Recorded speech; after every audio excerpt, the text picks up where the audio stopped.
memories of blinding light,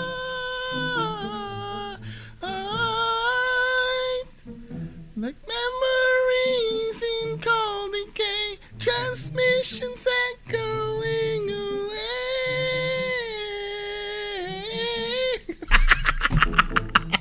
May LSS sa akin yung ano eh, yung pinakinggan ko eh. Mga kababayan, nanonood ako nitong video ni Kuya Red. Alam niyo naman sanay tayo mag-react sa mga videos na may 10-minute rule. Ito si Kuya Red kasi may mga video siya. Actually, halos lahat ng video or most of his videos kalahating oras or mahigit yung time. Katulad nito, yung part 2, pinatay na lalaki sa bukid humingi ng tulong, di ba? Kanina ko pa sinusuyod to. Pero as usual, di ba? Mapapansin mo dito sa videos na to, pag pinlay nyo to mga kababayan, nagpapakita lagi yung multo ng mga pakita natin Kanina multo. bahay, tulugan ng bahay.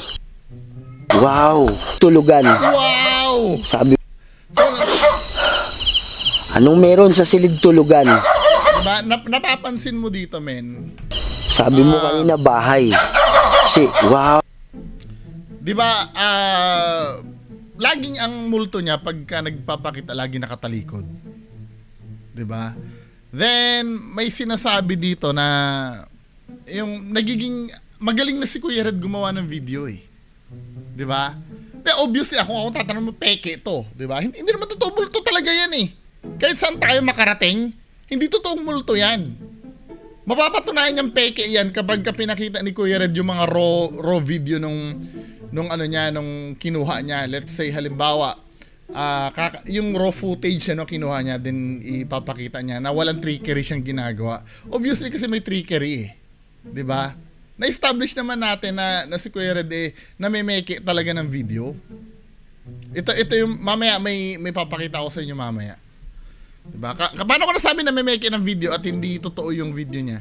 'Di ba? Last episode natin, last episode about Kuya Red. 'Di ba? Na-expose natin na hindi nare-reading ng EMF meter niya yung white lady na nakaganon. 'Di ba? So, na-establish natin peke yung video niya. Ngayon, kasi may pwede kasing ipagkataka dito eh. Di ba? Na-mention doon sa di umano yung EMF niya na Anong meron sa silid tulugan? nasabi kasi silid tulugan daw. Di ba? Na-reading doon sa EMF niya. Ano nga natin? Yung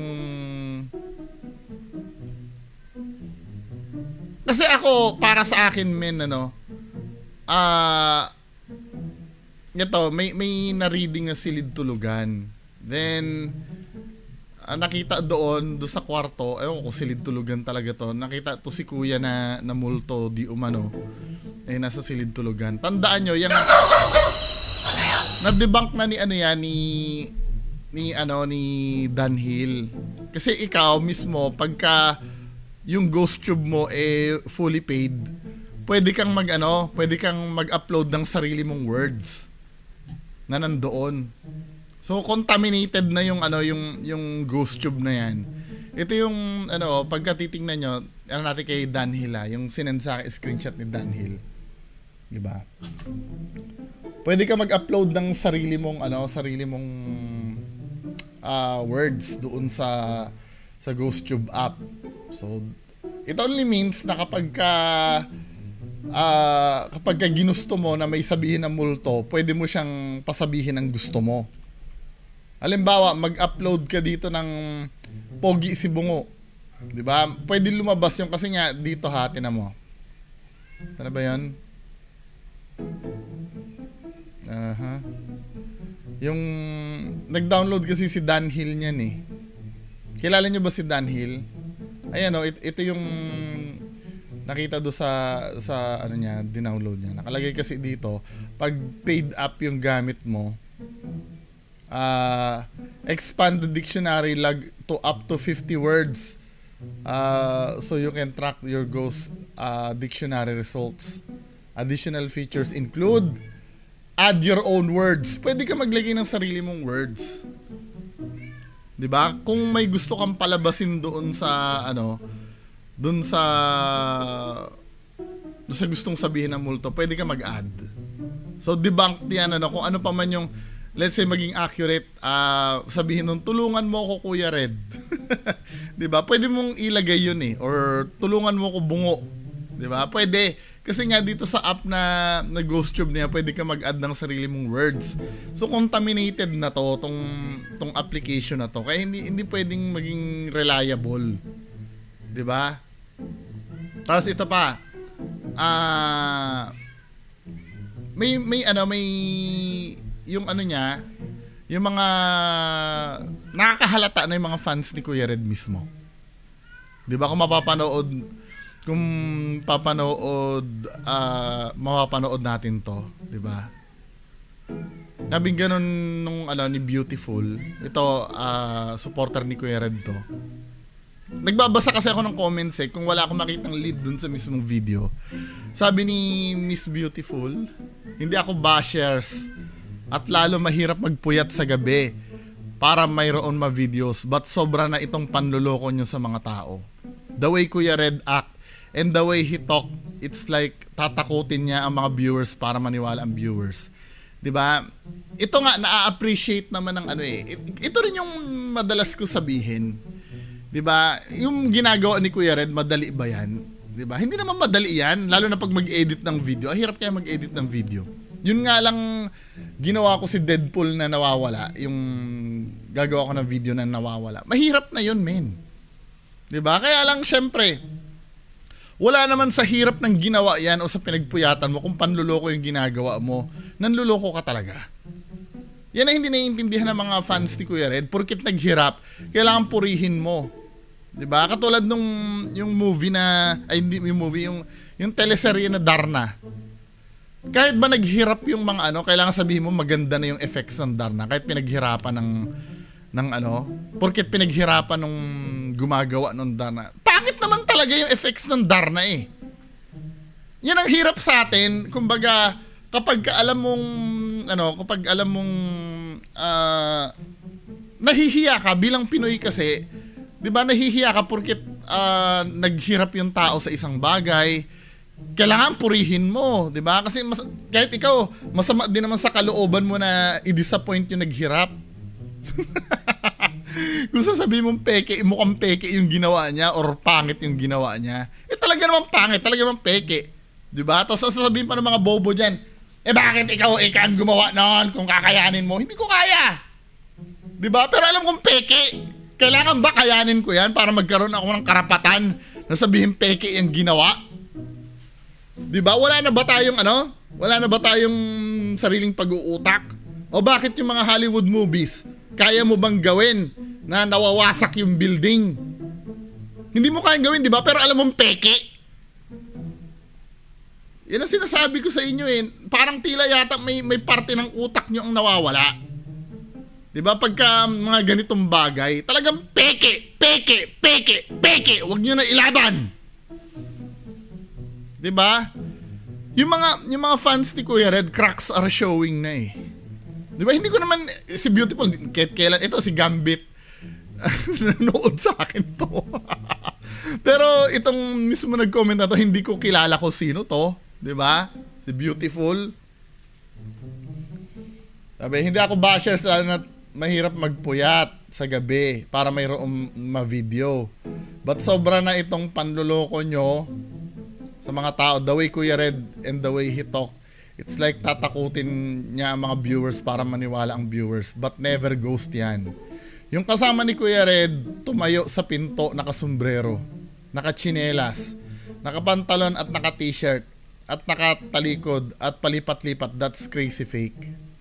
Binibigyan na lang ng reaction na parang nakakatakot. That's all I can say. Wow!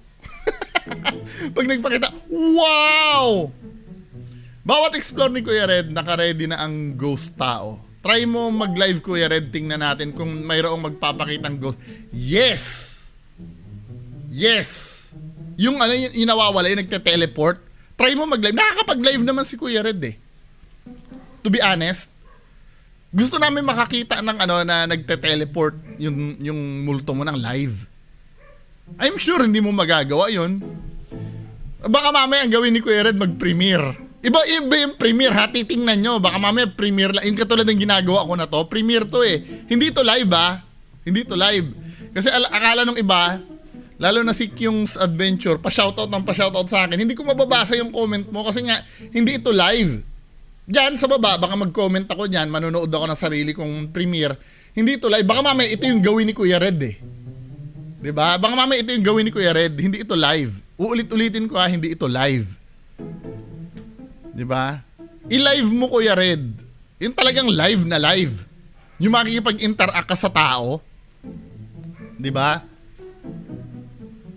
Para yung nagte-teleport, gusto namin makita 'yon. 'Di ba? Napaka-stupido noon kapag sasabihin mo na hindi ko naman makukontrol. But pag mag-explore ka, nagagawa mo.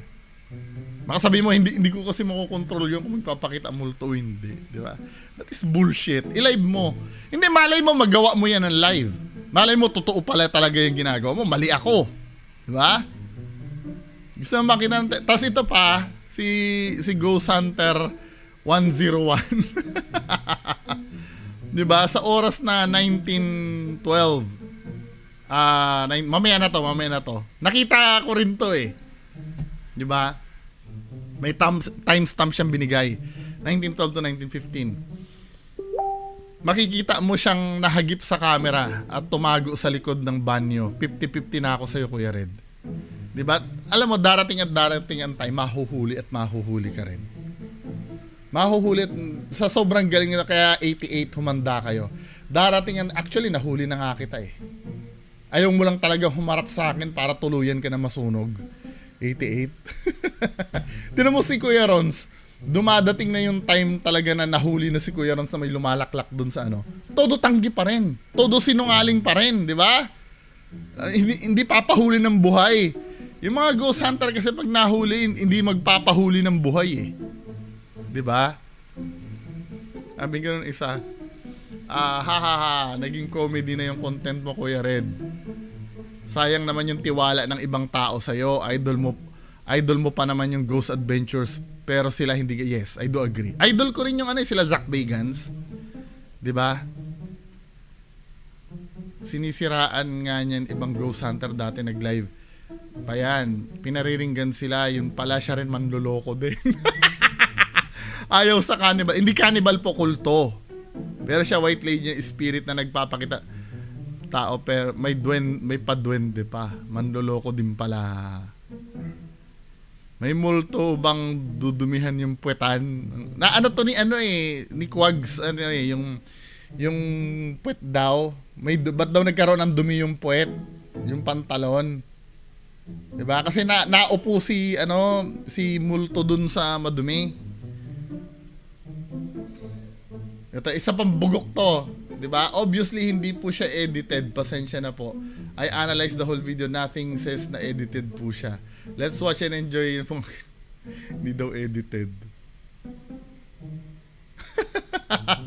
Yung aso na lang mo. Grabe. Hindi ano ba yung nasabi niya na na hindi edited? So, meaning, totoo yung multo. Bakit yung hindi, to be fair kay Kuya Red, may mga scene dito na pumapalo yung EMF meter niya talaga. 'Di ba?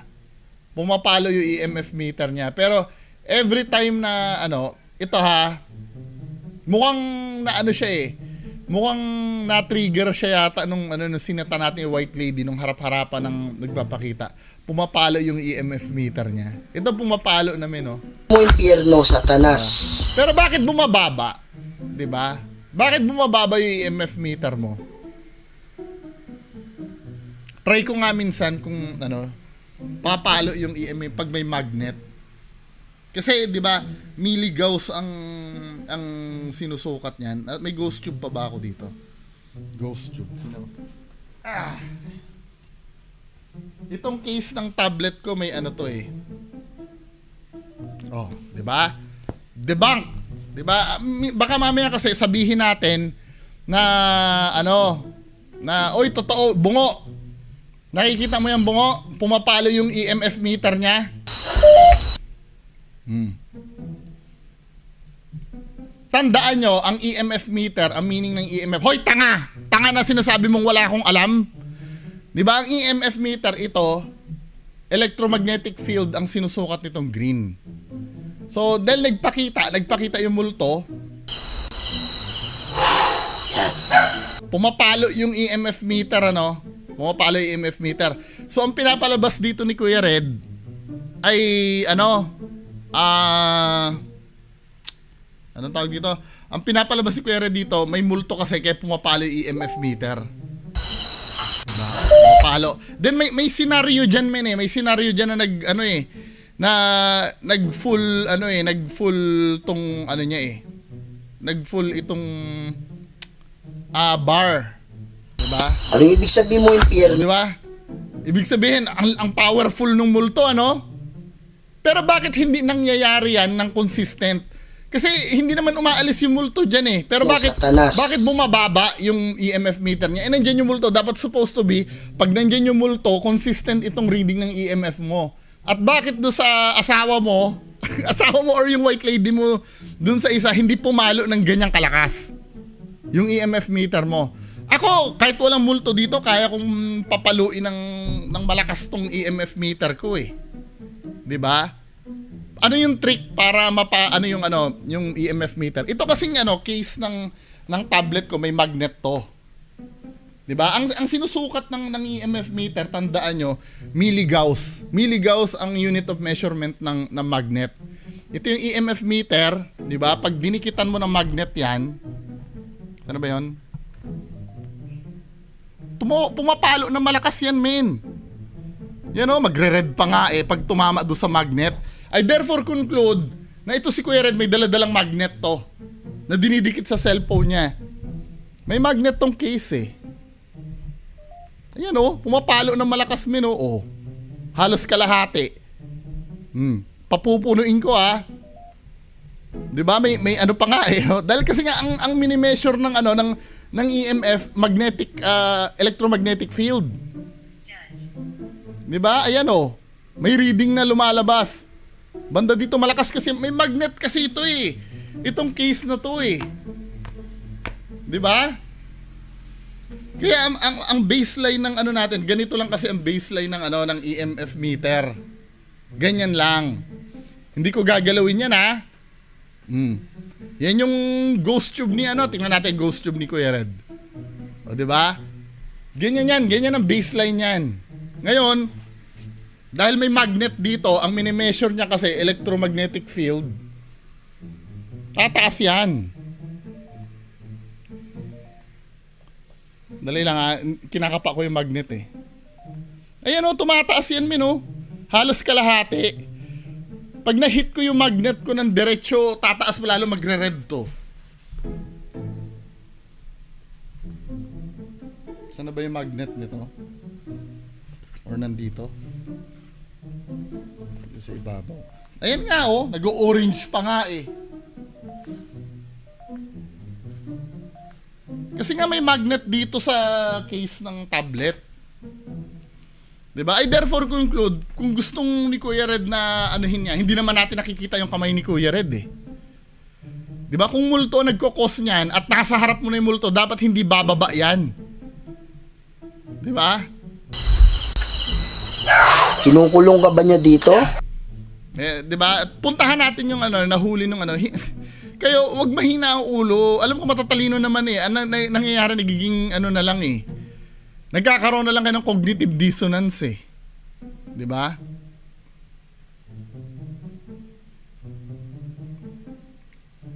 Hindi daw edited.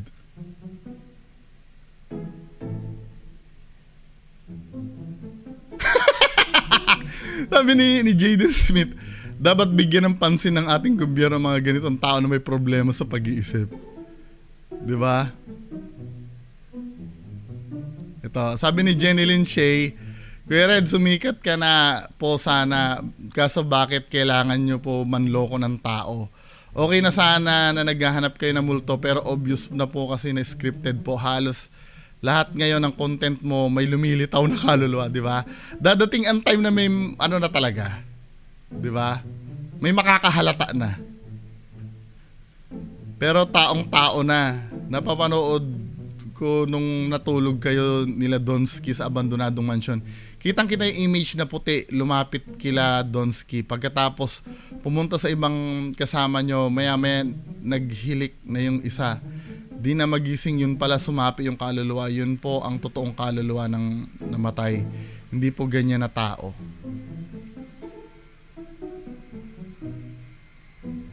Ito na yung ito na yung timestamp na binigay ni ni Ghost Hunter 101, 'di ba?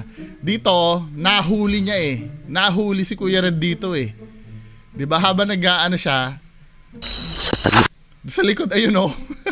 Naglalakad yung multo niya. Hindi, 'di ba? Dapat nagte-teleport yung multo mo men eh. 'Di ba? Wag mo kaming bullshit na hindi ganyan. Nahagip talaga ng camera yan. No. Ang ginagawa ng multo mo mag-teleport. Hindi naman naglalakad ang multo mo eh. Pero ba't dito men?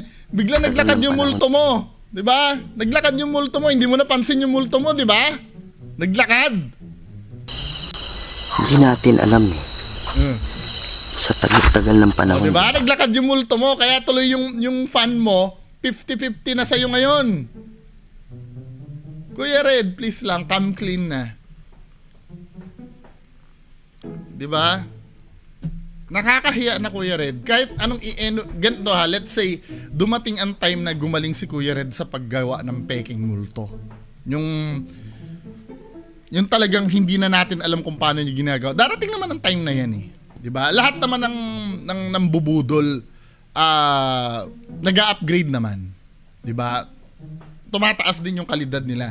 Sila creepy budol nga, hindi ko na malaman kung paano ginagawa nila yung mga trick nila eh. Kahit nga si 88, di ba? Pagaling sila ng pagaling na magtago. Pero you can't deny the fact. Yung mga time na nagsisimula kayo, may mga flaws na doon sa videos nyo. At kahit kailan hindi ma-erase yun.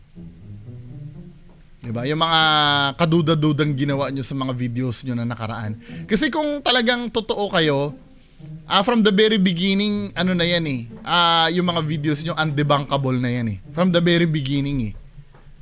Diba? Mas nakakaduda pa nga yan eh. Yung, kung dati nadidebunk kayo, tas ngayon hindi na. Diba? Mas nakakaduda yan. Ibig sabihin, nag-improve kayo. Diba? Sana maintindihan nyo yung ginagawa ko dito. Maging open-minded, mga men. Diba? Ako open naman ako eh. Diba? Kapag sinabi kong peke yung video, hindi naman ako nguhulagan na hindi na ako naniniwala sa multo. May karanasan din ako sa multo. Diba? Pero alam kong peke ang isang bagay, kung talagang peke. Doon sa nagsabi na na hindi daw siya edited.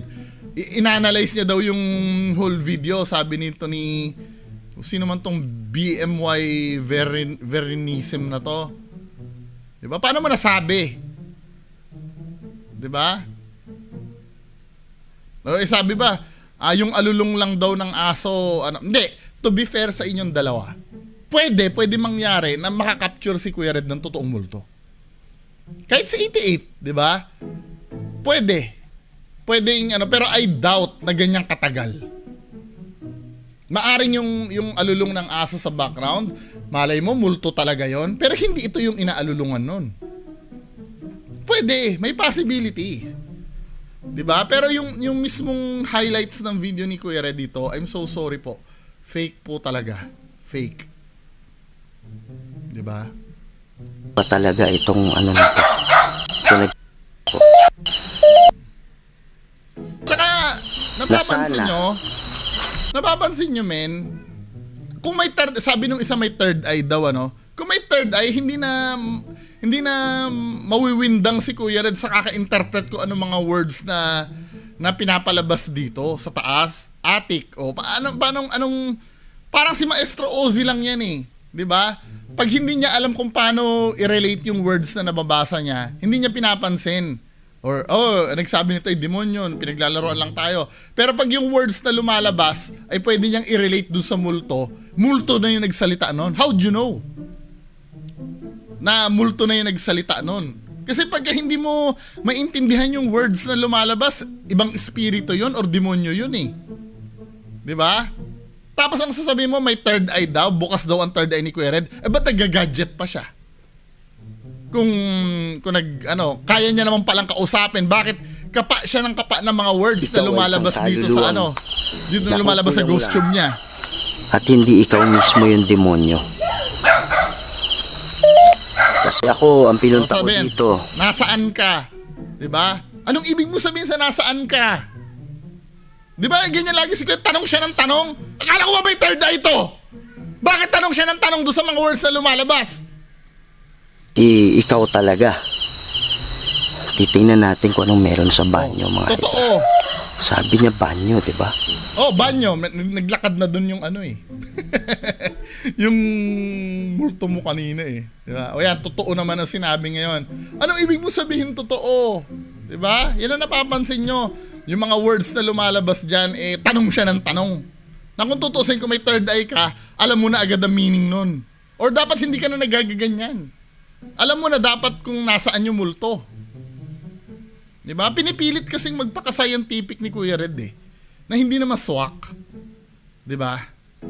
Anyway, yan lang naman ang masasabi natin sa video na to. Peke si Kuya Red. Peke. I challenge you. Kung gusto nyong ipagtanggol si Kuya Red, ipaharap nyo sa akin.